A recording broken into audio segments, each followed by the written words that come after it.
Hello, welcome to Misterios Divinos podcast. Now, what if I told you that one of the oldest books in the world, maybe, just maybe, secretly described the birth of our entire universe? In this explainer, we're going to dive into a truly fascinating theory, the idea that the Big Bang isn't just some high-level scientific concept, but a story that's been hiding in plain sight, right on the very first page of the Bible. I mean, think about it. The question is a big one, right? Could the key to understanding the Big Bang be hidden not just in the lens of a super powerful telescope, but in a text written thousands and thousands of years ago? Today, we're going to explore that very intersection where divine wisdom and scientific discovery might just meet. Okay, so for centuries, you know how it is. Science and faith have pretty much always been presented as these two opposing forces, telling completely different stories about where we all came from. And on the surface, yeah, they seem totally impossible to bring together. So let's take a quick look at both sides of the story. All right, first up, we've got the Big Bang Theory.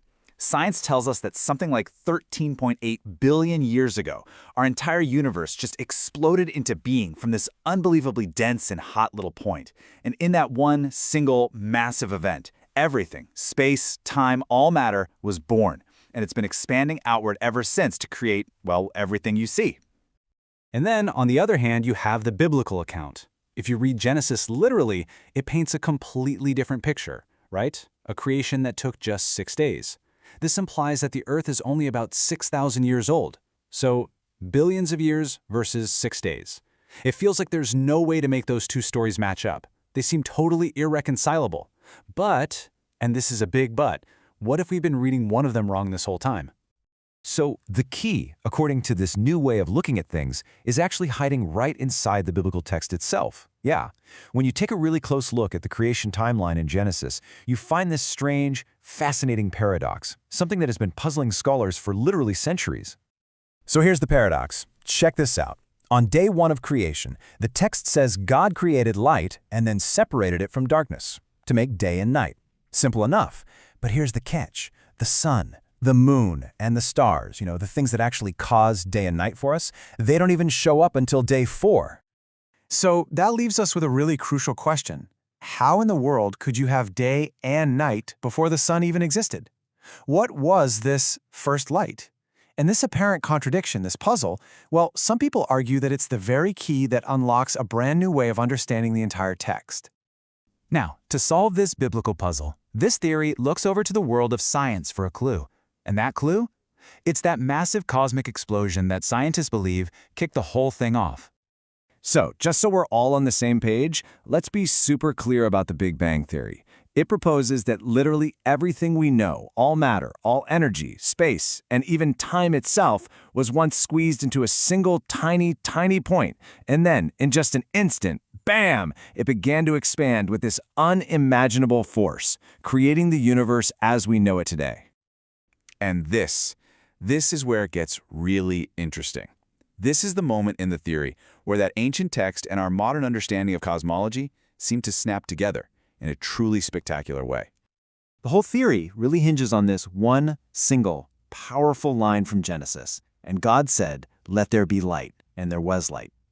Now, for centuries, the obvious assumption, the natural one, was that this was talking about sunlight. But what if it wasn't sunlight at all? What if this verse is actually a poetic, ancient description of the Big Bang itself? The incredible flash of that initial singularity expanding out to create space and time and everything.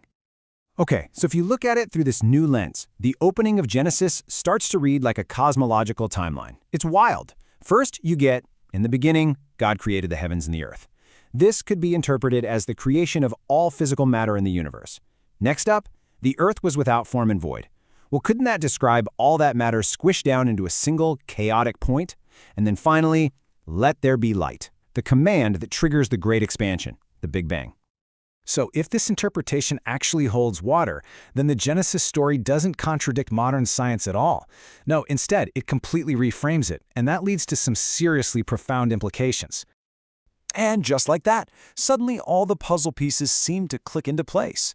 That huge age conflict, it could be resolved because billions of years could have passed between verse 1 and verse 3, between the creation of matter and its expansion. That mysterious first light on day 1, well, that's explained now. And what's maybe most significant is that this ancient story and the modern scientific narrative suddenly line up. This reading even suggests that light itself, light, is the very foundation of our reality, of time itself. It really leaves you with a powerful thought, doesn't it? What if this conflict we've always perceived between faith and science, what if it's all just been a big misunderstanding of language?